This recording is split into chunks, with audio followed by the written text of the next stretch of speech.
할렐루야. 하나님 말씀 보겠습니다. 이사야 22장 24절. 이사야 22장 24절 다 같이 읽겠습니다. 시작. 그의 아버지 집의 모든 영광이 그 위에 걸리리니 그 후손과 족속되는 각 작은 그릇 곧 종지로부터 모든 항아리까지니라. 제목을 따라 할까요? 하나님의 집, 복된 그릇. 하나님의 집, 복된 그릇.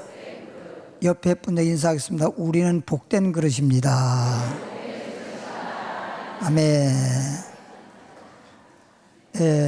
어제가 어버이날이었는데 저에게도 딸로부터 이렇게 어버이날 딱 인사를 받았습니다. 목사님 딸 있으세요? 저 조카 딸이 있습니다. 우리 누님 아시잖아요. 누님의 딸이 캐나다의 밴쿠버에 사는데 편지가 왔습니다. 어버이날입니다. 이제 그런 내용은 안 썼지만 이미 부모님은 저 천국에 가 계시고 부모님 없는데 마치 삼촌을 보면 부모님을 본 듯하고 삼촌을 그리워하는 것은 부모님을 그리워한다는 그런 내용으로 편지를 받아서 오늘 아침에 또 답장을 했습니다. 그래서 처음으로 내가 딸에게 아주 효도의 글을 받았습니다. 오늘 보니까 하나님의 집, 그래서 하나님의 집, 하나님의 집을 무엇을 말하는지, 복된 그릇은 무엇을 말하는지 말씀을 통해서 하나하나 말씀에 은혜 받도록 하겠습니다. 우리 옛말에도 이런 말이 있어요. 그릇대로 채운다. 그래서 그릇이 작은 그릇에는 조금 담을 수 있고 큰 그릇에는 많이 담을 수 있습니다. 그릇대로 채울 수밖에 없습니다. 아무리 많이 채우고 싶어도 그릇이 작으면 조금 담을 수밖에 없습니다. 또 어떤 말이 있냐면 밑 빠진 독에 물 붓는다 이런 말이 있어요. 그러니까 밑이 빠져버리면 아무리 많이 담아도 남는 게 없이 다 빠져나간다는 말입니다. 또 어떤 말이냐, 밥그릇에는 밥을 담고 국그릇에는 국을 담고 종지와 같은 작은 그릇에는 간장을 담는다. 그릇에 따라서 담는 거예요. 그릇에 따라 담는 거지 이런 간장 그릇에 밥 담는 사람 없잖아요. 우리가 다 그릇인데 그릇에 따라 담는 거예요. 근데 그릇이 그릇을 담는 게 아니라 그릇이 있다면 담는 자가 있듯이 우리는 그릇이요, 우리 그릇 같은 우리에게 무엇인가를 담아주시는 분은 주님이시다. 할렐루야. 하나님이 담아주십니다. 우리 마음의 그릇에다가 주님께서 말씀을 통해서 믿음을, 은혜를, 생명을, 건강을, 평안을, 기쁨을, 행복을 담아 주실 것입니다. 그러면 성경을 찾아보면서 은혜 받겠습니다. 디모데전서 3장 15절입니다. 디모데전서 3장 15절 339페이지인데요. 디모데전서 3장 15절. 만일 내가 지체하면, 만일 내가 뭐하면? 만일 내가 지체하면 너로 하여금 하나님의 집에서, 오늘 제목이 하나님의 집, 복된 그릇이잖아요. 하나님의 집에서 어떻게 행하여야 할지를 알게 하려 함이라. 하나님의 집에서 우리가 어떻게 행하여야 되지? 이거에 대해서 알게 해 준다는 거예요. 하나님의 집에서 어떻게 행해야 할지를 알게 하려 함이니, 이 집은, 하나님의 집이라고 하는 이 집은 살아계신 하나님의 뭐다? 교회요, 진리의 기둥과 터다. 그래서 하나님의 집은 교회로구나. 내가 지금 교회를 다니는데 교회는 누구의 집이다? 하나님의 집이다. 하나님의 집. 이게 하나님의 집. 하나님은 우리의 뭐다? 하나님의 집은 교회고, 하나님은 나에게, 그지, 우리 아버지시다. 하나님은, 따라서 하나님은 우리의 아버지시다. 육적으로 나를 낳아준 아버지가 있다면, 영적으로 우리는 육으로 난 자는 육이요 영으로 난 자는 영이라고 말했듯이, 영적으로 태어나서 하나님의 자녀가 됐기 때문에 우리는 하나님을 아버지라 그럽니다. 그래서 어저께 어버이날을 맞이해서 나를 낳아준 육신적 부모님도 그 은혜를 잊지 않겠지만, 하나님이 주시는 은혜를 잊지 않고 하나님께 영광 돌려 여러분 되었으리라, 그렇게 믿습니다. 로마서 9장으로 가볼까요? 로마서 9장. 그래서 하나님의 집은 하나님의 교회요, 하나님의 교회입니다. 근데 그릇은 이제 누굴 말하는지 성경적으로 확인해 보겠습니다. 로마서 9장 20절부터 24절까지 251페이지인데요. 이 사람아 할 때는 그냥 우리가 보통 말할 때 이 사람아 이렇게 안 하거든요. 그렇게 말할 때가 있어요. 사람이 사람에 말할 때 이 사람아 이렇게 말할 때가 있어요. 그런 뉘앙스로 아마 이렇게 말한 것 같습니다. 이 사람아, 내가 누구이기에, 너가 좀 누구이기에 감히 하나님께 반문하느냐. 네가 누구야? 근데 감히 반문하느냐. 지음을 받은 물건을 만드는 자가 있고 만들어진 물건이 있잖아요. 지음을 받은 물건이 지은 자에게 어찌 나를 이같이 만들었느냐 말하겠느냐. 그냥 그릇을 만들 때도 작은 그릇 만들면 그냥 작은 그릇으로 만들어진 채로, 큰 그릇을 만들면 큰 그릇으로 만든 채로, 이런 모양 저런 모양으로 만든 자에 따라서 그냥 만들어진 채로 쓰임 받는 거지. 만든 자에게 왜 나를 이렇게 작게 만들었어요? 날 왜 이렇게 크게 만들었어요? 날 왜 이 모양으로 만들었어요? 그럴 수 있겠느냐? 그러면 안 된다는 거죠. 예전에 제가 청년당신가요? 그때 보니까 영화의 제목이 어머니 왜 나를 낳으셨나요? 그런 영화 제목이 있었습니다. 그러니까 자기의 삶이 그러다 보니까, 또 자기의 신세가 그렇다 보니까 왜 나를 낳았느냐라는 원망조의 말이죠. 우리가 사실상 때로는 어떨 때 부모님에게 나를 왜 낳았느냐고 이렇게 원망하는 경우도 있습니다. 근데 사실 잘 생각해 보면 낳은 게 무슨 죄입니까? 그렇죠? 어느 부모님이 원망 들을 만한 그런 모양으로 낳고자 하는 부모님 없습니다. 다 잘 낳아서 잘 길러서 훌륭한 자녀가 되게 하려고 하는 게 부모의 마음이지, 어느 부모가 자식이 말하듯 왜 나를 요 모양 요렇게 낳느냐, 그렇게 낳으려고 하는 부모는 없어요. 근데 어쩌면 자녀가 잘 낳아서 잘 자라면 부모님은 그 아이의 도움을 줄 때 좀 그렇게 막 정성스럽게 기르진 않습니다. 근데 아이가 좀 잘못 태어났다라든지 장애가 있다라든지 그러면 건강하게 태어난 아이보다도 수여러 배 정성을 다 쏟고 눈물을 다 쏟고 정말 마음과 정성을 다해서 기릅니다. 오히려 더 그렇습니다. 그러니까 우리도 때로는 하나님 계세요? 하나님 있으면 나에게 왜 이런 문제가 다가옵니까? 라고 하는 것처럼, 그러나 오히려 내가 약할 때 주님의 은혜가 더 넘칩니다. 그게 바울이 깨달은 거 아니에요?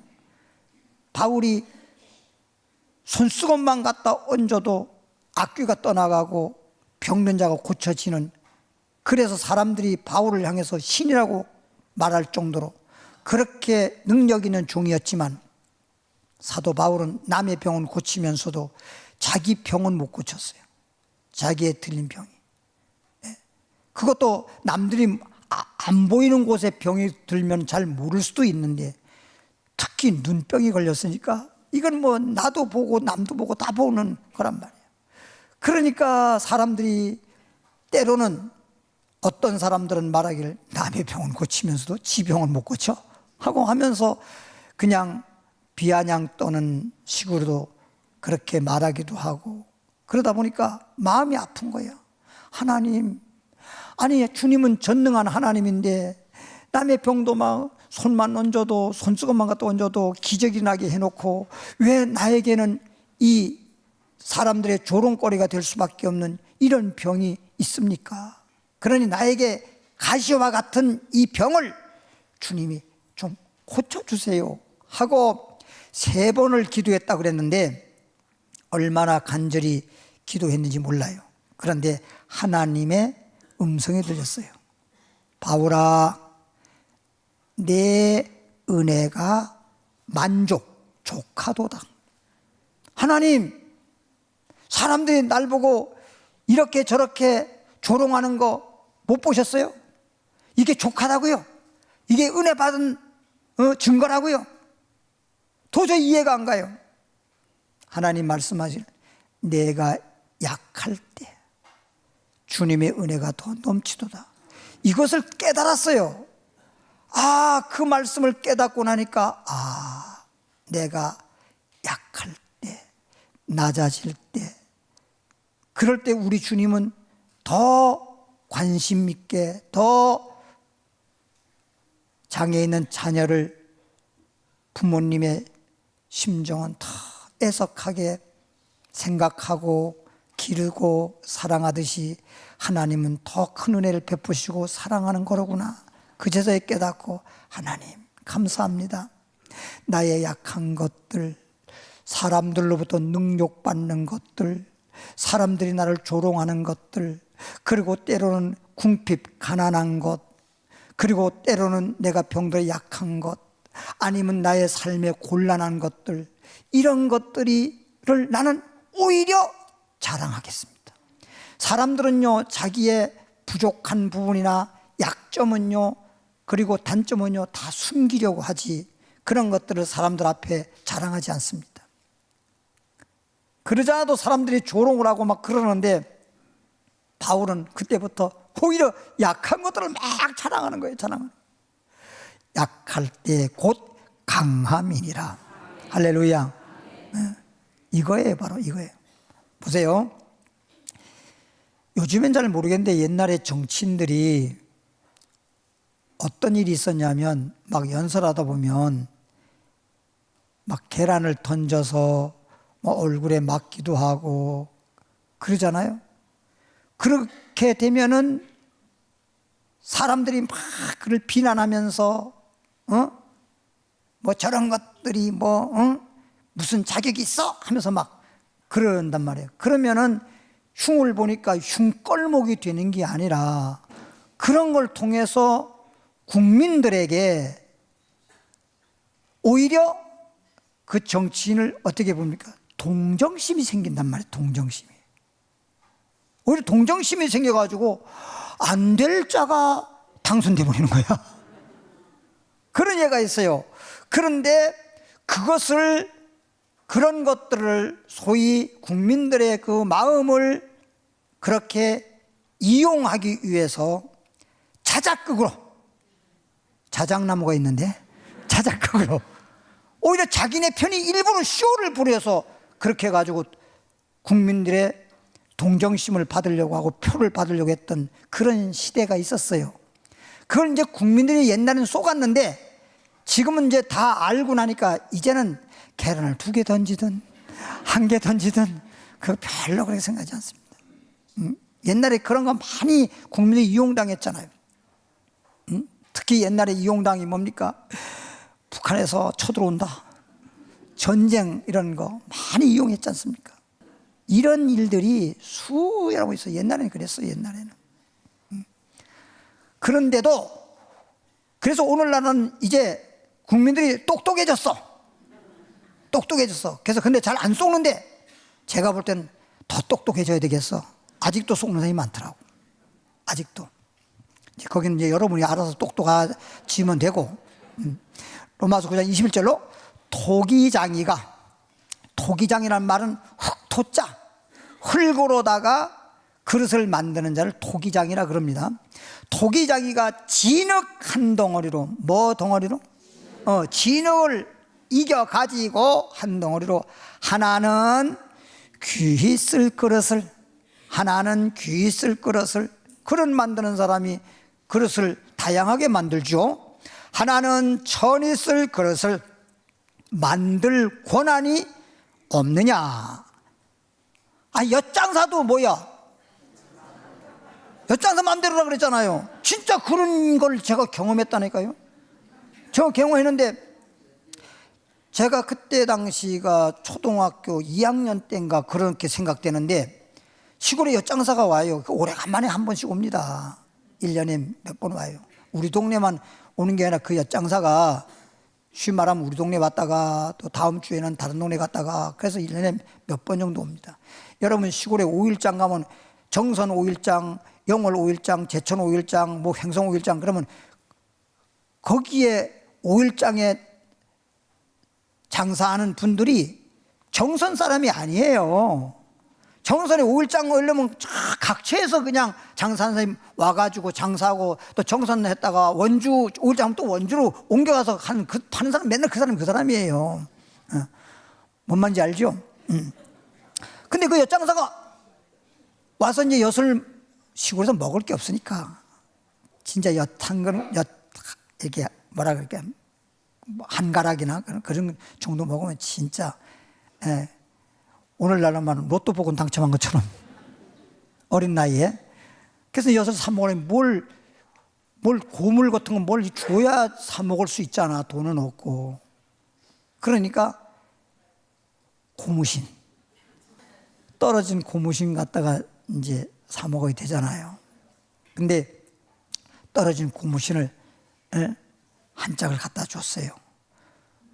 엿장사 오니까 쭉 나만 엿장사한테 오는 게 아니라 엿 사 먹으려고 우리 동네 아이들 쫙 몰릴 거 아니에요. 몰려서 보니까 어떤 아이들은 뭐 호미 쓰던 걸 갖다가 엿 사 먹으려고 가져온 애도 있고 어떤 아이는 나하고 똑같이 고무식 한 짝을 가져왔어.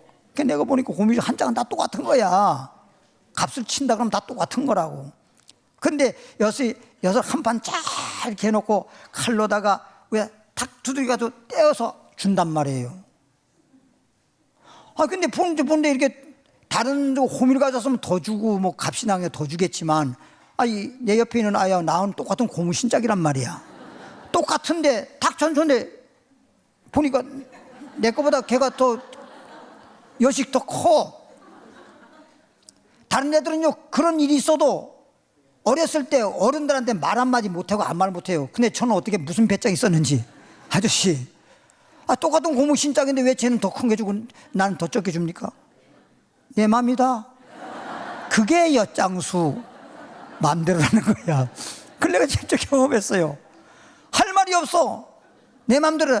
너 고무신짝 준 거 내가 너에게 작게 느껴질지 모르지만 그게 고무신짝 값이야. 그건 전에 그건 내가 좀 더 준 거야. 왜 걔는 더 주냐고 공평하지 않게. 그건 내가 내 거 주는데. 할 말이 없더라고. 성경에서도 그런 말이 있어요.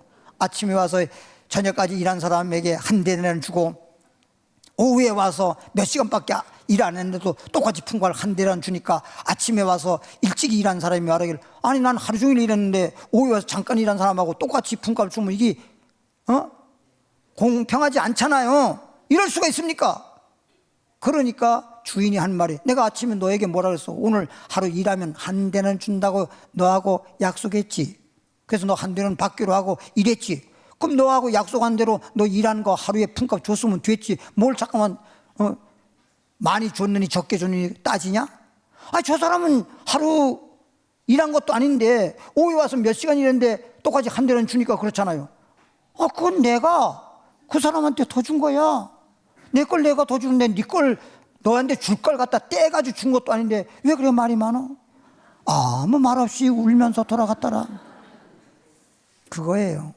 이건 뭘 의미하느냐? 하나님은 먼저 예수를 믿어서 30년을 예수를 믿었던, 1년을 믿었던, 한 달을 믿었던, 천국 가는 거, 구원받는 건 똑같다 이런 뜻이에요. 이렇게 늦게 와. 이런 사람도 한 대는 일찍 와서 많이 일했던 사람도 한 대는 똑같이 주는 이유는 내가 하나님 앞에 상을 받는 것, 축복을 받는 것은 내가 심은 대로요 행한 대로요 한 만큼 100배로 내가 상을 받겠지만 구원받는 것은 예수 믿고 구원받는 건 똑같다 이 말이야. 30년 믿어도 천국 가고 정말 한 달밖에 안 믿었다 죽어도 천국 가고 천국 가는 건 예수만 믿으면 천국 간다. 그게 똑같다는 것을 그렇게 비유로 우리에게 말씀해 주신 거예요. 22절 보니까 만일 하나님이 그의 진노를 보이시고 그의 능력을 알게 하고자 하사 그랬어요. 멸하기로 준비된 진노의 그릇 오래 참으심으로 관용하시고 또한 영광 받기로 예비하신 바 긍휼의 그릇에 대하여 그 영광의 풍성함을 알게 하고자 하셨을지라도 무슨 말을 하려 할 말이 없다 이런 뜻이야. 설명하겠습니다. 토기장이는 무엇을 의미하는 말로 비유했느냐? 토기장이는 하나님을 의미하는 것입니다. 토기장이가 흙으로다가 그릇 만들듯이 하나님이 사람을 만들 때 뭘로 만들었더라? 흙으로 만들었더라. 그러니까 하나님이 남자를 만들고 여자도 만들고 그랬단 말이에요. 옛날에는요 남자 주의, 아이를 낳아도 아들 낳아야지 딸 낳으면 소방 맞는 시대도 있었잖아요. 그렇죠? 그리고 우리 저 어렸을 적만 하더라도 소위 말하면 어르신들, 할아버지, 아버지 이런 분들하고 한 상에서 밥을 먹는 사람은 아들밖에 없어요. 손자가 돼도 좌우간 남자로 태어나야 돼요. 여자들은 상은 무슨 상이요? 땅바닥에서 그냥 갖다 놓고 먹어야 돼. 또 어머님들 같은 경우에는 며느리 같은 경우에는 땅바닥에서 먹는 집도 있지만 그냥 부엌에서 그냥 물 떠가라 그러면 물 떠다 주면서 한술 먹으면서 물 떠다 주면서 또 한술 먹으면서 이렇게 살았던 시대가 있습니다. 그러니까 여자라고 하는 존재는 정말 그 당시에 태어난 사람들은, 여러분들은 오늘날 시대에 태어난 여러분들 참 복이 많습니다.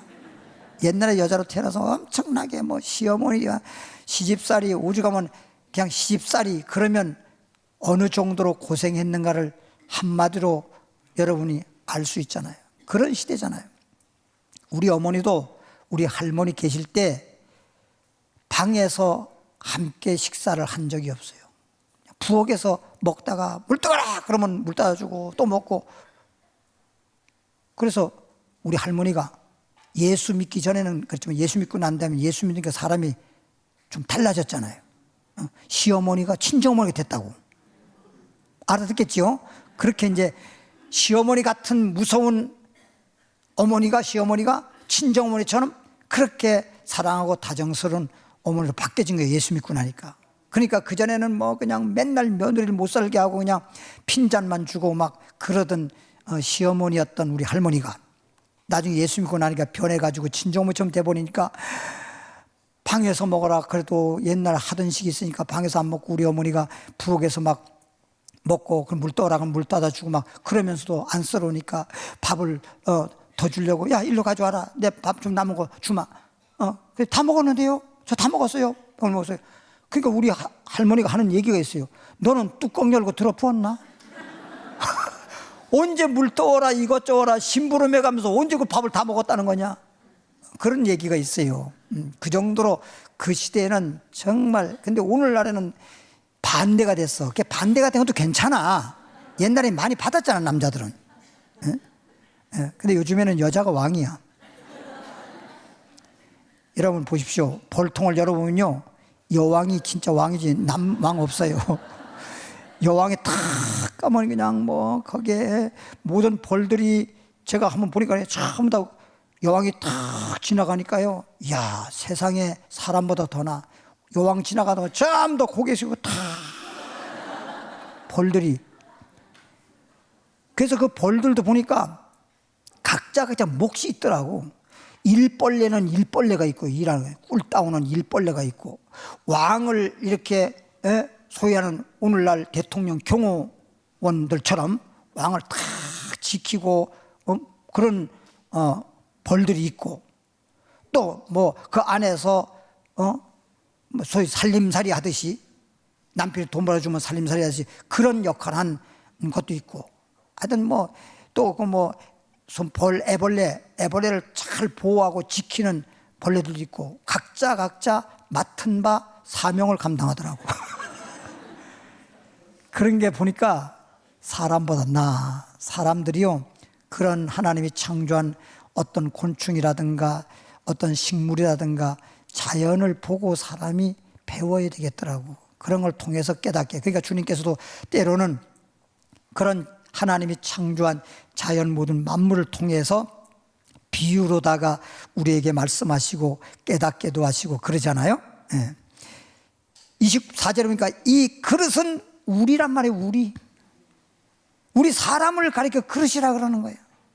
곧 유대인 중에서뿐만 아니라, 이 말은 하나님이 택한 민족 이스라엘 백성들 뿐만 아니라 이방인, 이 말은 하나님이 택하지 아니한 나라, 이스라엘 나라 외의 모든 나라들은 다 이방 민족인데, 이렇게 유대인 이스라엘 민족이나 또 이방인 중에서도 부름을 받은 자다. 부름받은 자. 그러니까 이스라엘 백성들도 하나님이 택했다곤 하나 주님을 믿는 자들, 그리고 이방인이나 하나 주님을 믿는 자들, 이런 자들은 하나님이 다 부르신 거다. 예수님이 땅에 온 것은 의인을 부르러 온 게 아니라 죄인을 불러 회개시키러 왔다 그랬잖아요. 죄인을 구원시키려고 이 땅에 오셔서 다 하나님이 부르심으로 여러분들이 예수 믿고 하나님의 자녀가 된 거예요.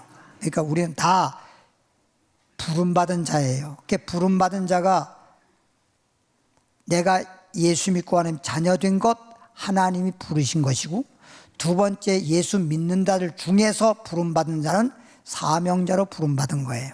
이렇게 나눌 수가 있고요. 그런데 여기 보니까 진노의 그릇이 있다 그랬고 긍휼의 그릇이 있다 그랬어요. 이 세상의 모든 사람들은 다 그릇으로 비유했는데, 이 그릇 중에서 다, 이 세상에 있는 사람들은 다 죄인이에요. 의인은 없는 게 하나도 없어요. 다 죄인이야.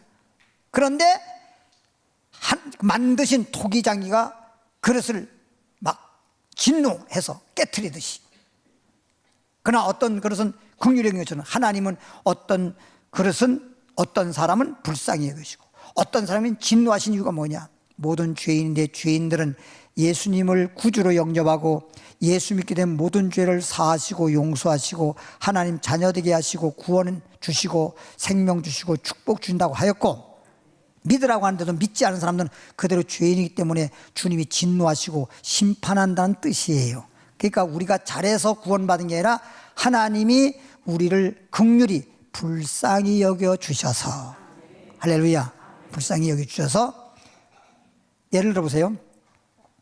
강아지가 있는데, 강아지가 있는데 강아지를 이쁘다고 이렇게 해줄 때 강아지가 막 대부분 이쁨 받으려고 더 고개를 숙이면서 그냥 쓰다듬 달라 그러잖아요.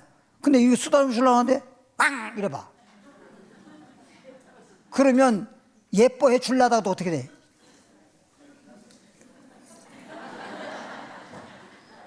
요건 녹음 안 되게 이럴 거 아니에요, 그렇죠? 그러니까 소리만 듣는 사람은 뭔 소리인지 몰라요. 그렇죠? 그런데 만일에 예뻐해 주는데 막 예쁨 받으려고 더 꼬리를 흔들면 더 사랑해 주고 더 이뻐해 주지만, 예뻐해 주려고 하는데도 불구하고 오히려 물려고 그러거나 그러면 그건 얻어 터지는 거예요. 그러니까 긍휼의 그릇과 진노의 그릇이 뭐냐? 예수 믿으라고 그러는데도 그냥 강해처럼 예뻐해 주려고 그러는데도 그냥 앙 하는 것처럼, 예수 믿으라고 하는데 하나님 복 주려고 그러는데 안 믿어 그러면 주님이 진노하는 거예요. 그건 나중에 주님이 심판하면 지옥 가는 거예요. 알겠죠? 그러니까 여기 오신 분들은 다 주님께서 예뻐해 주려고 할 때 예쁨 받을 수 있도록 그렇게 하니까 주님이 여러분을 긍휼히 여기신 거야. 여러분을 사랑하신 거야. 할렐루야. 여러분을 보면 참 이뻐요. 나는 솔직히 얘기합니다. 목자 입장이라서 그런지 몰라도 소위 찬양도 목자의 심정 곡이 있어요. 그런 것처럼 목자의 심정이라서 그런지 모르지만 어떤 분들은 얼굴 예쁘면 예쁜 줄 알지만 제가 볼 때는 얼굴 예뻐서 예쁘게 보지 않습니다. 이거 너무 뭐 예쁘게 치장하고 뭐 꾸민다고 해서 목사님이 좀 예쁘게 봐주겠지. 천만에 만만입니다.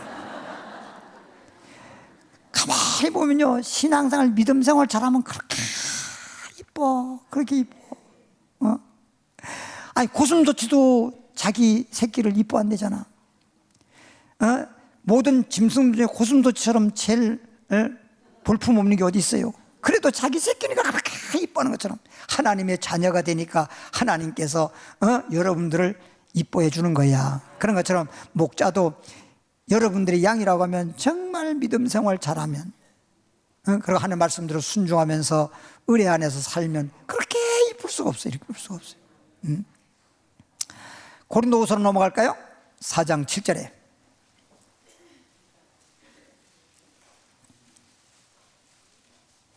고린도후서 4장 7절에 보면 289페이지인데요. 우리가 이 보배를, 이제 그릇이라고 하는 것이 하나님의 집은 교회고 하나님 집 안에 그릇이 있듯이 교회 안에 믿는 여러분들이 그릇이라 그랬는데, 우리가 이 보배를, 그래서 보배 참 말만 들어도 참 흐뭇한 보배를 질그릇에 가졌으니. 무슨 그릇? 질그릇. 뭐 설명하면 잘 알죠? 질그릇, 흙으로 만든 질그릇 가졌으니 이는 심히 큰 능력이, 보배에 대한 것을 말하는 건데, 심히 큰 능력은 하나님께 있고 우리에게 있지 아니함을 알게 하려니라. 이렇게 하나님께서 다 질그릇이긴 한데, 어떤 질그릇인데, 볼품없는 질그릇인데 거기다 보배를 담았단 말이야. 이건 그릇이 무언가를 담는 게 아니라 담는 자가 담아주면 그렇게 질그릇이긴 하지만 보배를 담으면 무슨 그릇? 보배의 그릇이 되는 거예요. 늘 말하지만 밥 담으니까 밥그릇이고 국 담으니까 국그릇이고. 예를 들어보세요. 예전에 우리 어머니가 저에게 저 동대문시장 청계천 나가가지고 플라스틱 통을 좀 사오라 그러더라고요.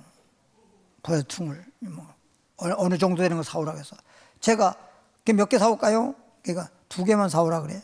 그 2개를 사왔어요. 2개를 사왔더니 사용하는데 나중에 봤어요. 뭐 하려고 제가 사오라 그랬나 했더니 하나는 물을 담아놨어요. 옛날에 수도물 길러다가 물 담아놓고 썼잖아요. 그래서 물통으로 쓰는구나. 똑같은 거 사왔거든. 색깔도 똑같은 거 사왔거든. 파란 거. 그래서 물통을 쓰더라고. 하나는 어디 갔나 봤더니 바깥에 쓰레기통이요.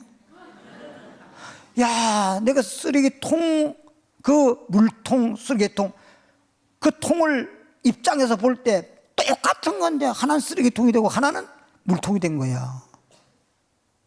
그럼 쓰레기통이 더 물통보다 더 못난 것도 아니고 똑같은데 쓰는 사람에 따라서 그렇게 사용되는 거예요. 그래서 성경에는 귀 쓰는 그릇도 있고 천이 쓰는 그릇도 있는 거예요. 그러니까 저는 때로는 또 이렇게 기도하면서 이렇게 기도한 적도 있습니다. 하나님, 저는요 성경 말씀 보니까 귀 쓰는 그릇도 있고 천이 쓰는 그릇도 있다고는 했으나 저는 내가 이렇게 주님 나의 그릇을 귀 쓰는 그릇 되게 해 주십시오. 크게 큰 그릇으로 쓰게 해 주십시오. 나 이렇게 주님께 기도하고 싶지는 않습니다. 저는 귀 쓰는 그릇이 되든 천이 쓰는 그릇이 되든 간에 주님이 쓰고 싶은 대로 쓰시옵소서. 주님이 원하는 대로 쓰여지게 하시옵소서. 제가 그렇게 기도했어요. 네. 가만히 생각하니까 그게 맞는 것 같아. 주님이 원하는 대로. 그런데 주님께서 주님 뜻대로 지금 쓰고 계시는 거예요. 할렐루야. 할렐루야. 네. 그러니까 무조건 내 입장에서 귀 쓰게 해달라고 한다고 귀 쓰는 게 아니에요. 왜? 귀하게 쓸 수 있는 그릇이 못 됐는데 어떻게 귀 쓰겠습니까? 한번 생각해 보세요. 그래서 귀 쓰는 그릇도 있고 천이 쓰는 그릇도 있고 보배를 담았으니 보배의 그릇이다. 이것은 우리는 질그릇같이 천하기 짝이 없고 볼품도 없고 가치성도 없으나 보배를 주님께서 우리에게 보배를 담아주셨다. 이 보배가 뭘까요? 베드로전서 2장으로 가볼까요? 보배를 담았다 그랬는데 우리는 다 질그릇 같은 존재인데 보배를 담아서 보배의 그릇이 됐으니 얼마나 보배의 그릇, 보배 같은 존재가 됐죠? 베드로전서 2장 4절입니다. 베드로전서 2장 4절 말씀 보니까 사람에게는 버림바가 되었으나 사람들에게는 버림바가 되었으나 하나님께는 택하심을 입은, 사람들에게는 버림을 받았으나 하나님께는 택하심을 입은 보배로운 산돌이신 누구? 아, 예수님이 보배로구나. 따라합시다. 예수님이 보배로구나. 그 예수님이 보배인데 질그릇 같은 우리에게 보배를 담았단 말은 질그릇 같은 우리 인간, 질그릇 같은 우리에게 보배를 담았단 말은 예수님을 내 마음속에 모셨다는 거예요. 따라합시다. 예수님이 내 마음속에 계시면 보배를 담은 그릇이다. 그리고 만일에 예수님을 마음속에 모시지 못한 사람들은 무슨 그릇이요? 그냥 질그릇이야, 질그릇. 근데 거기는 뭘 담았는지, 뭘 담긴 담게, 자기를 담은 사람도 있고 여러 가지 담은 게 있겠지만 그냥 질그릇에 불과한 것이야.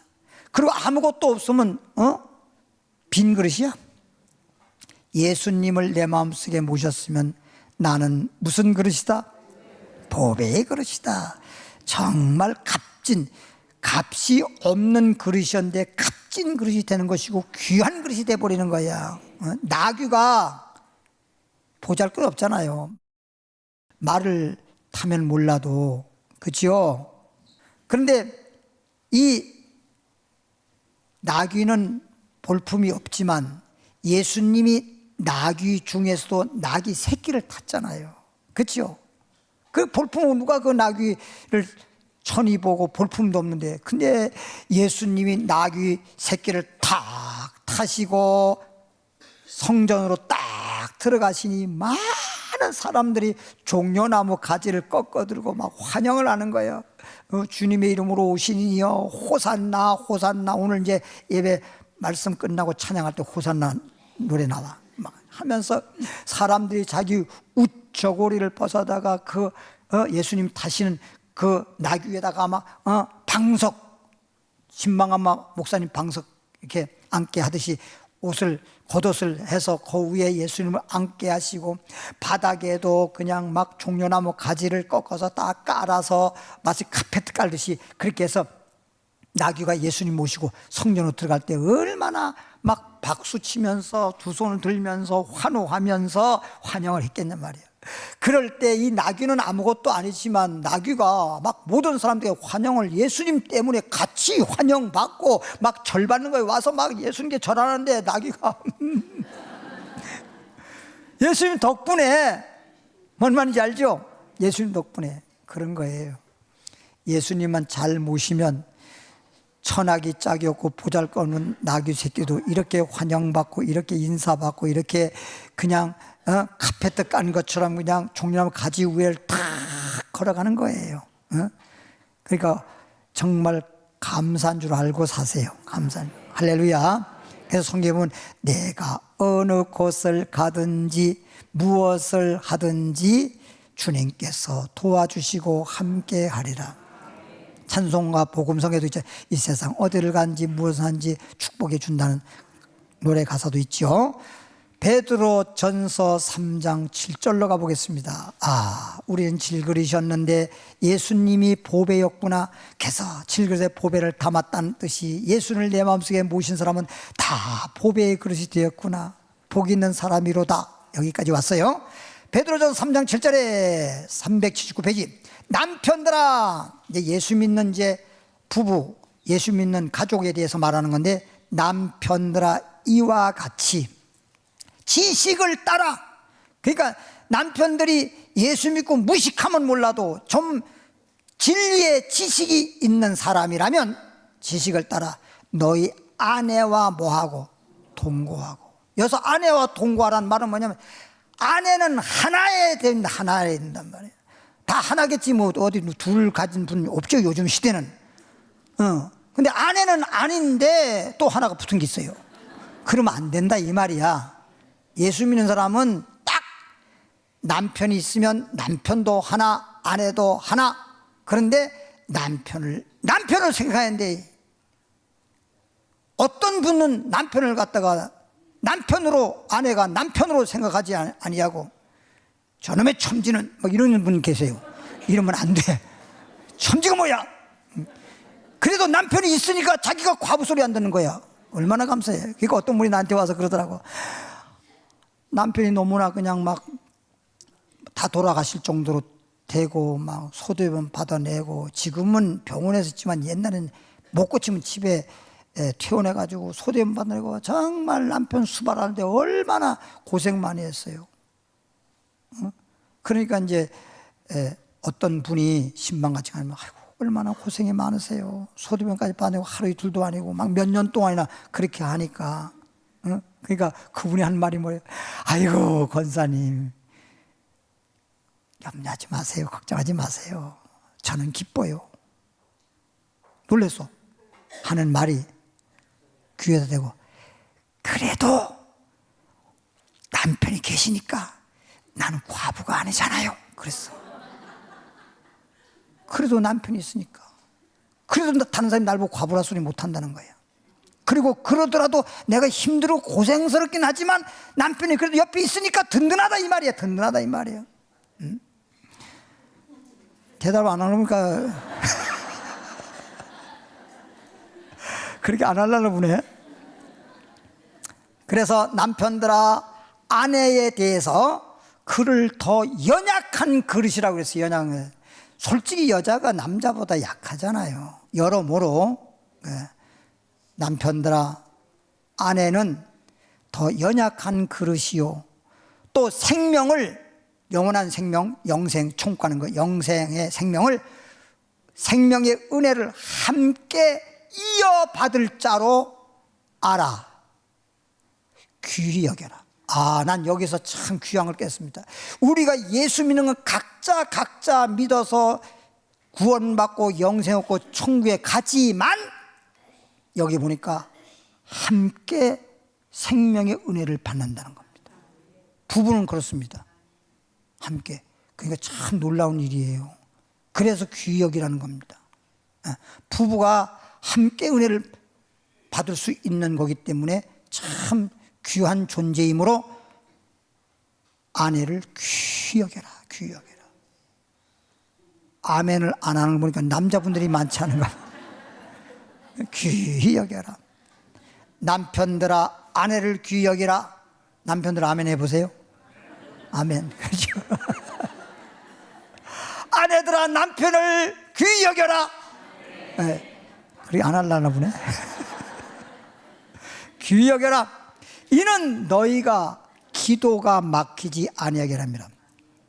아내를 귀히 여기지 않거나 또는 남편을 귀히 여기지 않는 그런 부부는 기도가 막힌다는 거야.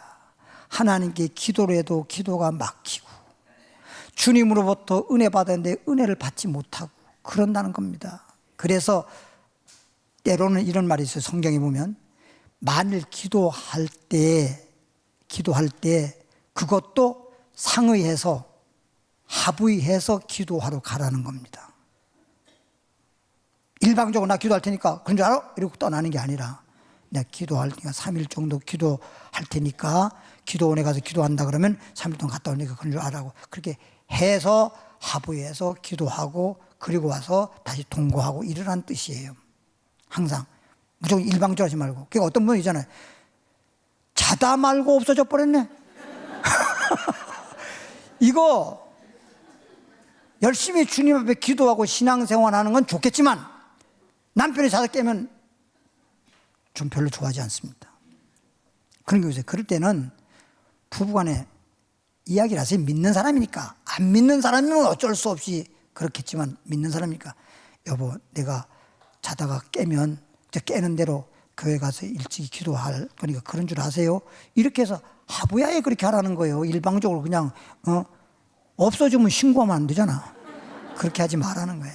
그렇게 하지 말. 항상 부부는 조그만 한 것부터 큰 거지 서로 의논하고 상의하고 그래서 서로 아름답게 이렇게 소통하면서 그렇게 하면서 주님을 섬기면서 그렇게 살아가라는 것입니다. 예수 믿는 사람들은. 디모데후서 2장 20절입니다. 그래서 남자보다도 여자가 더 연약한 그릇이기 때문에 연약한 건 잘 다뤄야 돼요. 잘못 다루다가 그냥 일부러 그런 건 아니지만 실수하면 깨지면 못 써요. 그러니까 여자가 잘 깨져요.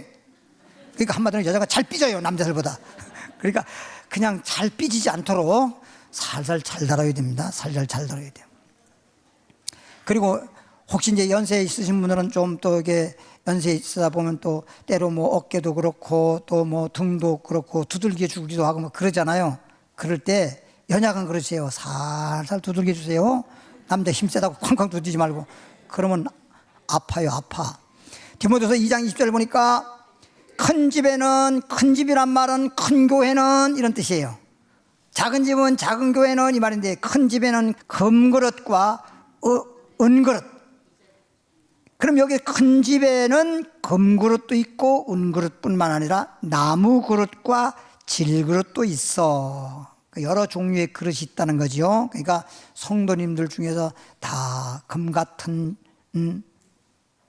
그런 분이 있고, 그러니까 쉬이 말하면 좀 많이 배운 지식인도 있고 또 그렇지 못한 분도 있고 잘났다고 하는 사람도 있고 좀 못났다고 하는 사람도 있고 또 돈이 많은 사람도 있고 가난한 사람도 있고 그렇다는 뜻을 의미하는 겁니다.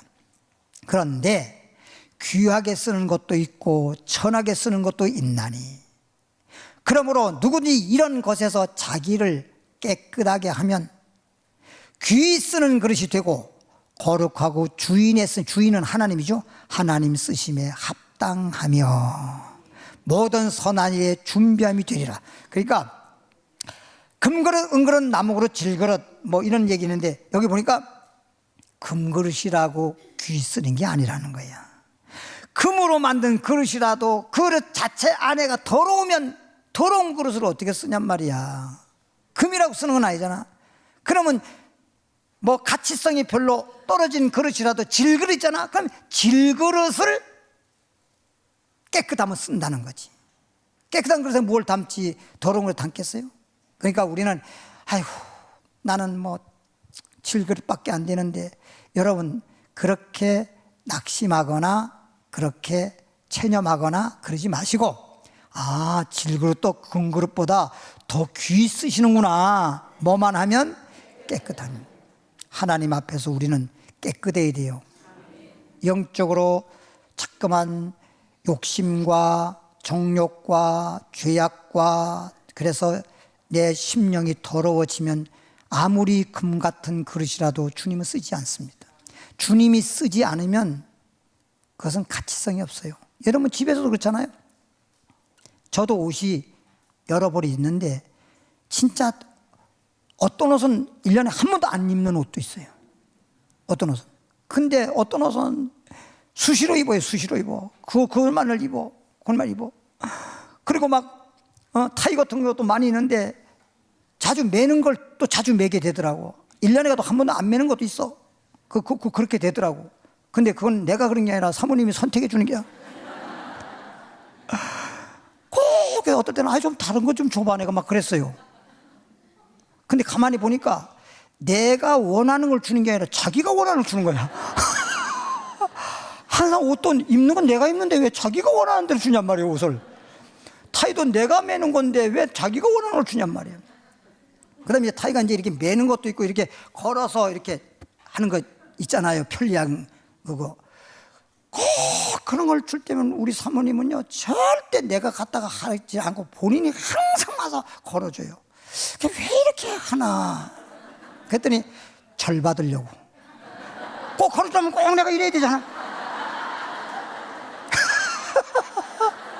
절 받으려고. 그 내가 하루는 그랬어요. 절 받고 싶어서 그래? 아니 걸어주니까 내가 이럴 수밖에 없잖아. 항상 강목을 걸어주라고 맨날 와서 내가 하려고 그러면 유일하게 목사님께 절 받는 사람이 우리 사모님. 이렇게 귀 쓰는 것, 전이 그릇 쓰는 있으나 비록 천한 그릇이라도 깨끗한 그릇은 귀 쓰신다. 할렐루야. 사도행전 9장 15절 볼까요? 사도행전 9장 15절 주께서 이루시되 가라.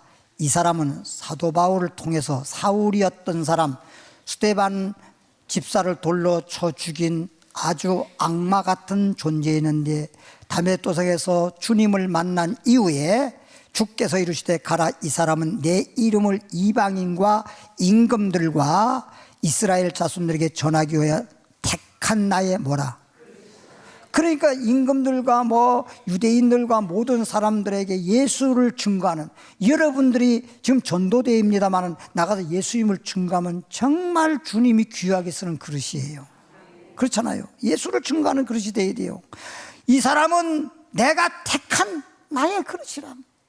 이방인에게, 유대인에게, 모든 사람들에게 예수를 증거하는 나의 택한 그릇이다. 마태복음 25장 잡고 마치겠습니다. 3절 4절 보니까 미련한 자들은 등을 가지되 기름을 가지지 아니하고, 이거 우리 열처녀 비유 잘 알지요. 슬기 있는 자들은 그릇에 기름을 담아 그릇에 오늘 그런 얘기니까 그릇에 기름을 담아서 등과 함께 가져갔더니 6절부터 10절까지 밤중에 소리가 나되 보라 신랑도 다 맞으러 나오라 하며 이에 그 처녀들이 다 일어나서 그릇에 기름을 담아 준비한 슬기로운 5처녀, 그릇에다가 기름을 준비하지도 아니하고 신랑을 맞이하려고 했던 미련한 5처녀. 이에 그 처녀 다 일어나 등을 준비할세 미련한 자들이 슬기는 자들에게 이르되 우리 등불이 꺼져가니 너희 기름을 좀 나눠달라 하거늘 슬기는 자들이 대답하여 이르되 우리와 너희의 쓰기에 다 부족할까 하노니 차라리 파는 자들에게 가서 너희 쓸 것을 사라 하니 그들이 살아간 동안에 신랑이 오므로 준비하였던 자들은 함께 혼인잔치에 들어가고 문은 닫혔더라. 그래서 그릇에 기름을 채우고 기름을 준비하고 기름을 담은 슬기로운 저는 신랑 예수 맞이해서 혼인잔치, 즉 천국에 들어갔다는 말씀이고, 그릇에다가 기름을 준비하지 아니한 미련한 다처녀는 혼인잔치 문이 닫혀서 천국에 못 갔다는 얘기예요. 그릇은 우리라고 그랬습니다. 여러분들 각자 그릇에 뭘 채워야 되겠습니까? 기름을 채워야 됩니다. 기름을 채워. 조금 있다가 우리가 마지막 찬양 부를 때 기름을 채우세 내 등불에 이 찬양 할 건데 그 찬양을 5절까지 제가 그냥 부랴부랴 어제 밤늦게 전부 다 가사를 다 바꿔가지고 5절을 만들었는데 곡을 다 아는 거니까 가사 바꿔도 부르는 지장이 없을 겁니다. 가사 음미하면서 은혜 받기를 바라고요. 기도하겠습니다. 하나님 아버지요, 은혜를 감사합니다. 오늘은 하나님의 집 복된 그릇이라고 했습니다. 오늘 말씀을 들어보니까 예수님을 마음속에 모신 사람, 그리고 나가서 예수를 증거하는 그런 사람은 복된 그릇입니다. 감사합니다. 예물 드립니다. 하나님께 드려진 예물 주께서 흠양하시고 축복하심을 믿습니다. 예수님 이름으로 기도합나이다. 옆에 있는 분들에게 다시 한번 인사하겠습니다. 우리는 복된 그릇입니다. 네, 복음성가 14장 기름을 채워서 내 등불이 찬양, 제가 가사를 좀 편작했는데 한번 의미를 생각하면서 찬양 부르고, 그 다음에 찬양 부른 다음에 오늘 금요 예배니까 열심히 기도하고 은혜 많이 받고 자유롭게 돌아가시기 바랍니다.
말씀에 기름을 채워 주 예수 신랑을 맞이하라. 신부들은 예비하리라. 호산나를 소리 높여 주께 찬양 노래 부르자. 호산나를 소리 높여 주께 찬양 노래 부르자. 주여 부릅니다. 주여. 살아계신 하나님 아버지 은혜와 사랑을 진심으로 감사드립니다. 우리처럼 사랑하시고 축복하셔서 하나님 아버지여 은혜 위에 은혜를 더하여 주시옵소서. 아버지 은혜를 채우게 하시고 내 질그릇 같은 그릇에 보배의 그릇 되도록 은혜를 채워 주시옵소서. 아버지 하나님 믿음과 소망과 사랑을 채우시고 내 마음의 등불에 말씀의 기름을 채워서 슬기로운 다섯 처녀가 됨으로써 이제 주님 혼인잔치에 들어갈 때 신랑을 맞이하여 혼인잔치 들어갈 수 있도록 은혜 위에 은혜를 더하시길 원하나이다. 어리석은 미련 다청아 되지 않기를 바랍니다. 하나님 오늘 주신 말씀이 아버지 내 마음속에 영생의 샘이 솟아나게 해주시고 아버지 속사람이 변화받아 새롭게 변화받아서 하나님의 을 따라 의와 진리에 걸어감으로 새 사람이 되기를 원하는 것입니다. 세상에 나아가서 죄악 세상 어두운 세상에 빛을 발하게 하시고 주님이 오시는 그날까지 주님만 바라보고 주님만 의지하고 주님을 따르되 십자가 지고 주님을 따를 수 있는 그런 믿음과 소망과 사랑이 있게 하여 주시기를 원하나이다. 아버지 자리에 나오신 분들 한 번도 빠짐없이 영혼이 잘된 같이 범사가 잘로 강건하게 해주시고 나가도 들어가도 평안하고 복 있는 사람 복된 그릇 되길 원합니다. 하나님의 집에서 복된 그릇이 되자는 귀한 말씀을 들었사오니 들은 걸로 끝나지 말게 하시고 정말 복된 그릇이 되도록 축복하여 주옵소서.